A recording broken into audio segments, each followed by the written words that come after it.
こんにちは。今日は YSK さんの思い出の情景シリーズ RPG 風レジンキットを使ってクエ風ジオラマを作っていきます。キットの中身を確認していく。まずは山岳地帯から。こちらは18個入り。丘陵地帯も18個入ってます。城には城のパーツが8個と橋が2個入り。町や建物には町、洞窟、祠、橋、塔の合計10パーツがセットです。まずはカッターでバリを切り取っていく。ほとんどのパーツが力を入れなくてもサクサク切り取れた。丘陵地帯と山岳地帯はカッターだと怪我しそうな予感。使い古したニッパーで切る。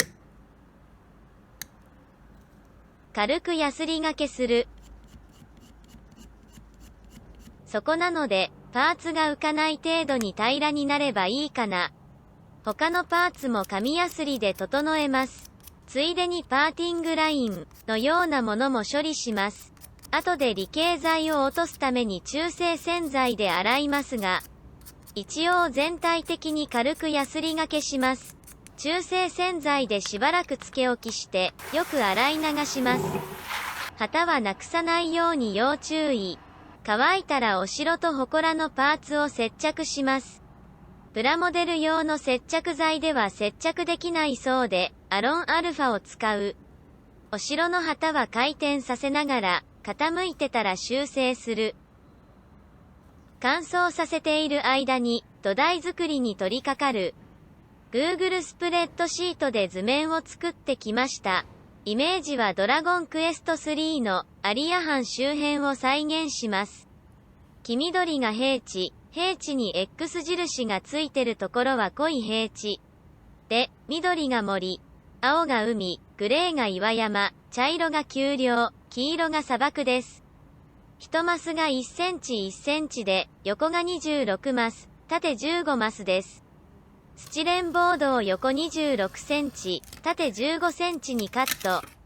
鉛筆で1マス1センチ1センチになるよう線を引く。図面をスチレンボードに書き写す。ある程度書けたら、草原、森、岩山、丘陵のところを茶色の塗料で塗っていきます。塗料はファレホを使ってます。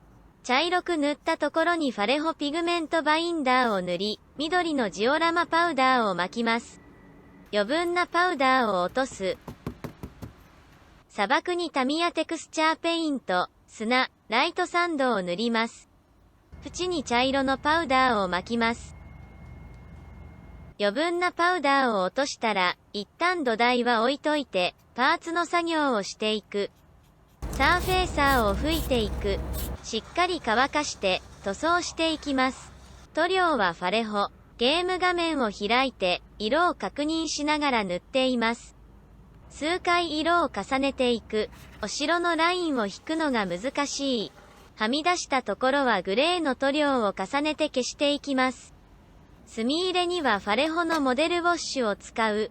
陰影をつけたいところにさっと線を引いていく。艶消しのトップコートを吹きます。横着してまとめて吹いてみたけど、大丈夫そう。橋以外のパーツを位置決めして接着する。山岳と丘陵も配置していく。洞窟は地面を黒く塗ってから接着します。こちらのフォーリッジを使って森を表現します。ボンドで接着します。なるべくふわっと乗せます。一部の地面には暗めのグリーンのパウダーを巻いてます。海を作っていく。青の絵の具を薄めずに筆でトントン叩くように乗せます。海と陸地の境目をファレホウォーターテクスチャーで色を付けしていく。よく乾かして土台の周りをテーピング。ウォーターテクスチャーを海の上に流します。一晩乾燥させて、こんな感じ。地面が剥げてきてるので、パウダーを乗せたり、橋を設置したり整えて、